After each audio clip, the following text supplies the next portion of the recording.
کوئی دکھ محسوس نہیں ہوتا، کوئی غم نہیں لگتا، کوئی تکلیف نہیں لگتی. صرف فضلاً کبیرہ کی بات سوچتے ہی دل ٹھنڈک سے بھر جاتا ہے کہ اللہ کا اتنا بڑا احسان ہے کہ اس نے ہمیں محمد صلی اللہ علیہ وسلم کی امت میں سے پیدا کیا.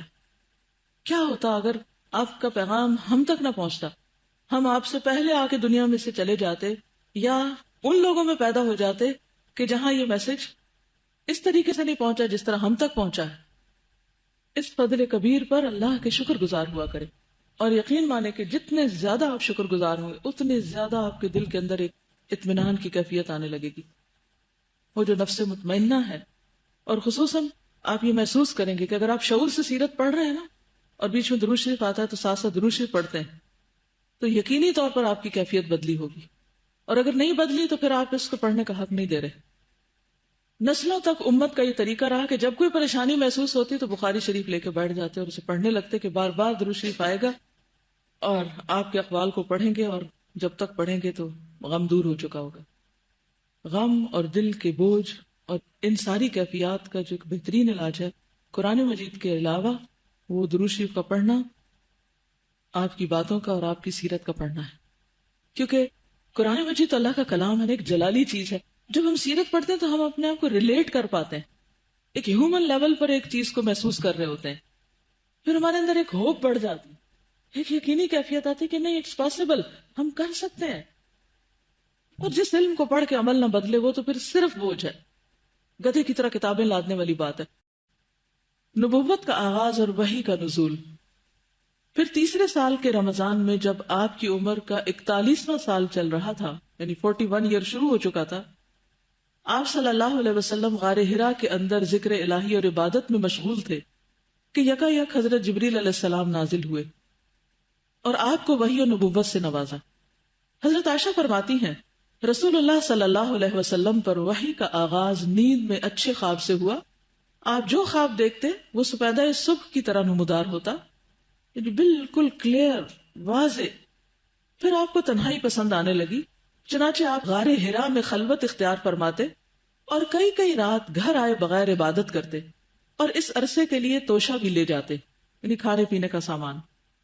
پھر حضرت خدیجہ رضی اللہ تعالی عنہا کے پاس واپس آتے اور اسی جیسی مدت کے لیے پھر توشہ لے جاتے، یہاں تک کہ آپ غار حرا ہی میں تھے کہ آپ کے پاس حق آ گیا، یعنی آپ کے پاس فرشتہ آیا اور کہا اقرأ، پڑھو. آپ نے فرمایا ما انا بقارئ، میں پڑھنا نہیں جانتا.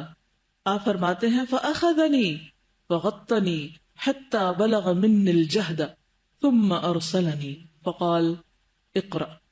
اس پر اس نے مجھے پکڑ لیا اور زور سے دبوچا، اس زور سے کہ مجھے چور کر ڈالا، تھکا ڈالا، پھر چھوڑ کر کہا اقرأ، پڑھو. میں نے کہا ما انا بقارئ، میں پڑھنا نہیں جانتا. فأخذنی فغطنی حتی بلغ منی الجہد ثم ارسلنی فقال اقرأ. اس نے دوبارہ پکڑ کر دبوچا اور چور کر ڈالا، پھر چھوڑ کر کہا اقرأ، پڑھو. فقلت ما انا بقارئ، میں نے کہا میں پڑھا ہوا نہیں ہوں. فأخذنی فغطنی الثالثة ثم ارسلنی فقال اقرأ باسم ربک الذی خلق خلق الانسان من علق اقرأ وربک الاکرم الذی علم بالقلم علم الانسان ما لم یعلم. اگرچہ آپ کے اوپر وہ مخصوص کیفیات تو طاری ہو رہی تھی اور آپ کے اندر غیر معمولی قسم کی چینجز بھی آ رہی تھی، لیکن آپ ان کو کچھ فگر آؤٹ نہیں کر پا رہے تھے کہ کیا ہو رہا ہے. حضرت خدیجہ سمجھ نہیں تھی اور وہ پورا تعاون کر رہی تھی. دنوں کے لیے شوہر کو بھیج دینا بغیر کسی شکوے کے، بغیر کسی شکایت کے، اور ہر طرح سے سپورٹ کرنا، یہ بہت بڑی کوالٹی. بہرحال جبریل علیہ السلام آتے ہیں اور وحی نازل ہوتی. وحی کو قبول کرنے کے لیے بھی آپ کو تیار کرنا ضروری تھا. اس میں بھی ہم سب کے لیے ایک بہت بڑا سبق کہ ایک طالب علم کو اچھی طرح جھنجھوڑنا چاہیے تاکہ وہ جاگ اٹھے، قبول کر لے. ہم نے قرآن کو عزت والی رات میں اتارا. صحیح احادیث سے بھی یہ ثابت ہے کہ یہ واقعہ رات کے پچھلے پہر سوموار کی فجر طلوع ہونے سے پہلے پیش آیا. چونکہ لیلۃ القدر رمضان کی آخری 10 راتوں میں سے کسی طاق رات میں ہوا کرتی ہے، اور اس سال سوموار 21 رمضان کو لیلۃ القدر تھی، اس لیے اس سے یہ نتیجہ نکلتا ہے کہ آپ صلی اللہ علیہ وسلم کی نبوت آپ کی پیدائش کے 41ویں سال 21 یعنی 21 رمضان سوموار کی رات شروع ہوئی. اس روز اگست کی 10 تاریخ تھی. اتفاق سے اس سال بھی اگست میں رمضان آ رہا ہے. اور 610 عیسوی قمری حساب سے اس وقت آپ صلی اللہ علیہ وسلم کی عمر 40 سال 6 مہینے 12 دن تھی. ایک دن گنا لوگوں نے. 40 سال 6 ماہ 12 دن. اور شمسی حساب سے مراد عیسوی کیلنڈر 39 سال 3 مہینے 22 دن. لہذا آپ کی بعثت 40 سال شمسی کے سرے پر ہوئی. یعنی لونر کیلنڈر کے حساب سے تو آپ 40 سے اوپر کے ہو چکے تھے، لیکن شمسی کیلنڈر کے اعتبار سے ابھی نہیں. اب کیا ہوا، ایک دفعہ وحی آئی، پھر وحی بند ہو گئی. وحی کی بندش اور دوبارہ نزول. جیسا کہ بتایا گیا، غار حرا میں پہلی وحی اتر کر بند ہو گئی تھی. یہ بندش کئی روز تک قائم رہی. کئی کہتے 3 سال، تو یہ روایت غلط ہے، چند دن کی بات ہے یہ.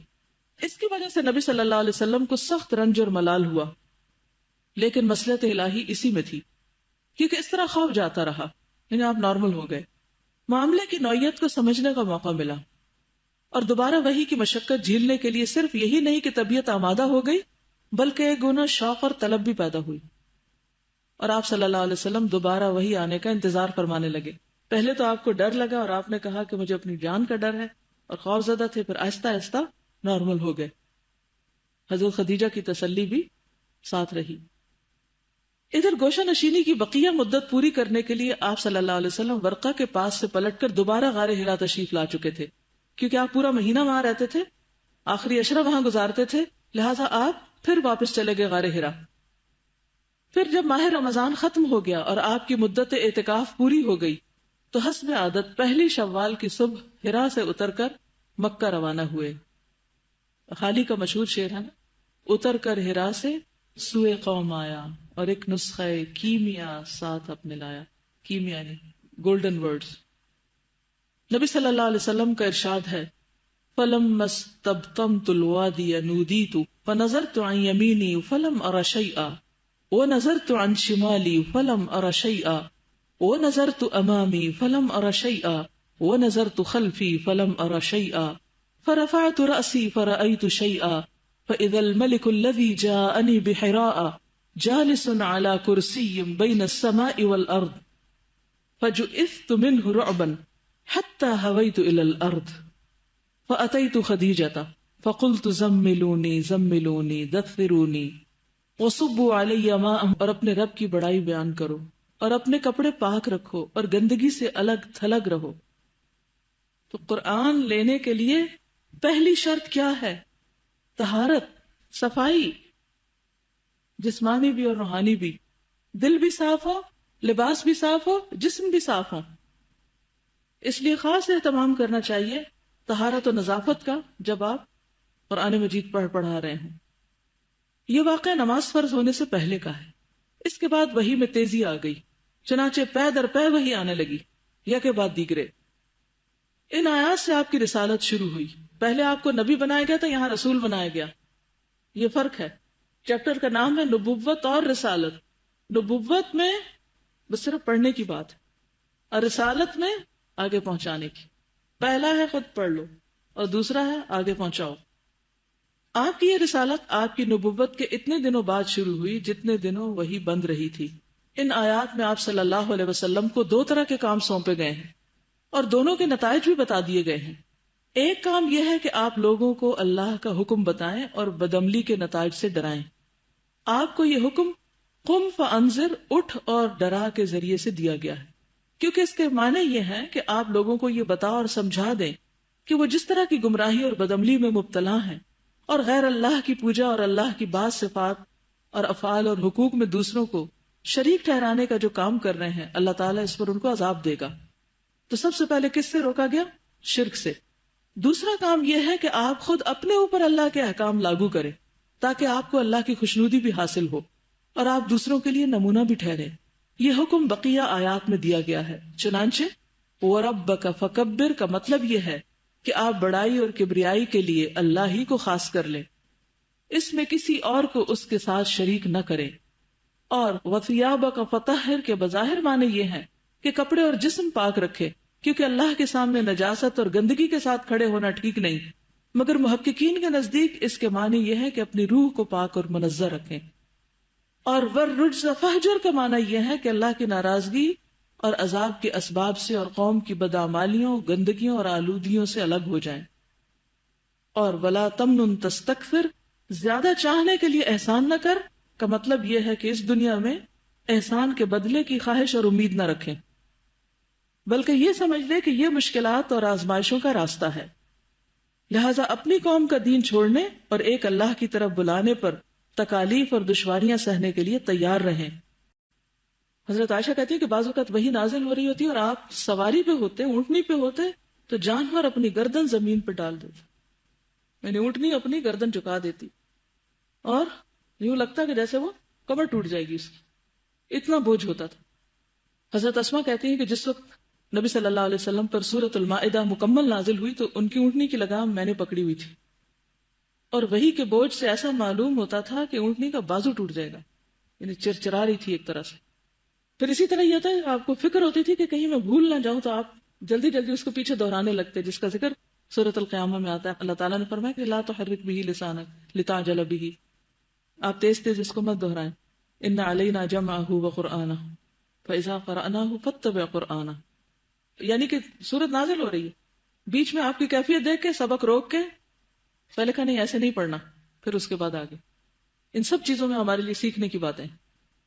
نبی صلی اللہ علیہ وسلم پر جب وحی نازل ہو چکتی تو آپ کو سخت تکلیف ہوتی اور چہرے پر آثار نظر آ رہے ہوتے تھے. جب کیفیت دور ہوتی تو فرماتے مجھ سے یہ بات حاصل کر لو، مجھ سے یہ بات حاصل کر لو، یعنی سیکھ لو، فوراً سیکھ لو. گویا سیکھتے ہی آگے دینے کی فکر کہ کیفیت بس دور ہوئی، کہا کہ بس لے لو مجھ سے. اس کا انتظار نہیں کہ اچھا میں ذرا اس کو 4-5 دفعہ اور دوہرا لوں اور پکا کر لوں، پھر وہ ہوگی کوئی نماز کے بعد کا وقت ہوگا پھر بلاؤں گا لوگوں کو. نہیں، فوراً امانت ادا کرتے، فوراً پہنچاتے. حضرت ابو ہریرہ کہتے ہیں کہ جب آپ پر وحی نازل ہوتی تھی تو کوئی بھی صحابہ میں سے آپ کی طرف نظر اٹھا کے نہ دیکھتا تھا یہاں تک کہ وحی ختم ہو جاتی، یعنی سب ادب و احترام میں نظریں جھکا لیتے تھے. صحیح مسلم کی روایت میں آتا ہے وَنَكَسَ أَصْحَابُهُ رُؤُوسَهُمْ، آپ صلی اللہ علیہ وسلم کے صحابہ اپنے سروں کو جھکا لیتے تھے، اور کچھ صحابہ تو سارا وقت آپ کے ارد گرد رہتے، جن میں سے حضرت ابو ہریرہ بھی تھے. انصار اپنے کاموں کو چلے جاتے، کھیتی باڑی کے لیے، مہاجرین بھی کچھ تجارت وغیرہ کے لیے چلے جاتے، ظاہر زندگی کی ضروریات تھی. لیکن کچھ صحابہ اصحاب صفہ میں سے مسلسل بغیر کسی وقفے کے آپ کے ساتھ رہتے، اور جو کچھ آپ فرماتے عام زندگی میں یا وحی سے متعلق کچھ آپ بتاتے وہ فوراً اس کو محفوظ کر لیتے تھے. اسی لیے آپ دیکھیں کہ جب وحی نازل ہو چکی تو پھر نبی صلی اللہ علیہ وسلم کی وفات کے بعد ام ایمن جیسی ایک غلام عورت کتنی سمجھدار ہو چکی تھی کہ اس کو غم تھا کہ اچھا آج کے بعد آسمان سے وحی نہیں آئے گی، کیونکہ نبوت کا سلسلہ منقطع ہو چکا ہے. تو وحی کا آنا اور وحی کا یہ پورا ایک فینومینا آپ کہہ سکتے ہیں اس کو. تو آپ سوچیے کہ اس وقت کیفیت کیا ہوگی اور لوگوں کے اوپر کس طرح کی یعنی انتظار بھی ہوتا ہوگا اور پھر ایک شوق بھی ہوگا. یہ انتظار اور شوق اور محبت تھی کہ ان میں سے ایک ایک نے قرآن کو کس طرح اخذ کیا. صرف ایک جنگ میں 600 حفاظ شہید ہوئے. یعنی لگتا ہے کہ جیسے ایک بہار آ گئی کہ ہر دوسرا شخص اس کو اپنے سینے میں محفوظ کر رہا ہے، اور عرصہ دراز تک مسلمانوں میں یہ سلسلہ چلتا رہا اور آج بھی موجود ہے. اور ہم یہ بحثیں کرتے ہیں، بڑے اپنے آپ کو انٹلیکچوئل سمجھتے ہیں کہ جی اگر اس کی مطلب سمجھ نہ آئے تو یاد کرنے کا کیا فائدہ. یہ اللہ کا کلام ہے. یہ تو ایسے ہی ہے جیسے کہ یہ اس ایپل کی مجھے پوری نیوٹریشن ویلیو مجھے نہیں پتا، تو جب پتا نہ ہو تو پھر کھانے کا کیا فائدہ. اور تو کسی چیز کے بارے میں آپ نہیں کہتے کہ میں جب تک پورا نہ جانوں اس کو تو میں استعمال ہی نہیں کروں گا. نہیں، آپ اپنی ضرورت کے تحت لیتے رہتے ہیں چاہے اس کا فائدہ ہو یا نقصان. تو قرآن ہی کے معاملے میں ہم حجت بازیاں کیوں کرتے ہیں؟ صرف ایک بات ہی کافی ہے کہ یہ اللہ کا کلام ہے، جبریل امین کے ذریعے آیا ہے، رسول اللہ صلی اللہ علیہ وسلم کے قلب مبارک پر آیا ہے، لوگوں کو خبردار کرنے کے لیے آیا ہے تاکہ وہ اس آگ سے بچ سکے۔ تو بہرحال چونکہ وحی کی کیفیت ایک شدید کیفیت تھی، آپ کے اوپر ایک بوجھ تھا، ان آیات کو لے کر رسول اللہ صلی اللہ علیہ وسلم واپس ہوئے، آپ کا دل کانپ رہا تھا۔ حضرت خدیجہ کے پاس پہنچ کر فرمایا زملونی زملونی، مجھے چادر اڑا دو، مجھے چادر اڑا دو۔ انہوں نے چادر اڑا دی، یہاں تک کہ دہشت جاتی رہی، یعنی کچھ دیر کے لیے بعض روایات میں آتا ہے کہ جیسے آپ سو سے گئے، خاموش ہو گئے، کام ڈاؤن ہو گئے۔ پھر حضرت خدیجہ رضی اللہ تعالی عنہا کو واقعہ سنا کر فرمایا لقد خشیت علی نفسی، مجھے اپنی جان کا ڈر لگتا ہے۔ کس بات کا؟ کہیں ایسا نہ ہو کہ میں یہ بوجھ اٹھا نہ سکوں، کیونکہ جس طرح جبریل امین نے بھیجا اور جس طرح وہ بوجھ محسوس ہوا آپ کو، تو آپ کو لگا کہ جیسے میں اس کو اٹھا نہیں سکوں گا، شاید کچھ اور دفعہ ایسے ہی وہی اترے گی تو میں ختم ہو جاؤں گا۔ انہوں نے کہا کلا واللہ ما یخزیک اللہ ابدا انک لتصل الرحم وتحمل الکل وتکسب المعدوم وتقری الضیف وتعین علی نوائب الحق۔ اللہ کی قسم ایسا ہرگز نہیں ہو سکتا، اللہ آپ کو کبھی رسوا نہ کرے گا۔ کیوں؟ اس لیے کہ آپ صلہ رحمی کرتے ہیں، رشتہ داریوں کو جوڑتے ہیں، بے سہاروں کا بوجھ اٹھاتے ہیں، تنگ دست لوگوں کی مدد کرتے ہیں، مہمان کی میزبانی کرتے ہیں، اور حق کے سلسلے میں پیش آنے والے مصائب میں مدد فرماتے ہیں۔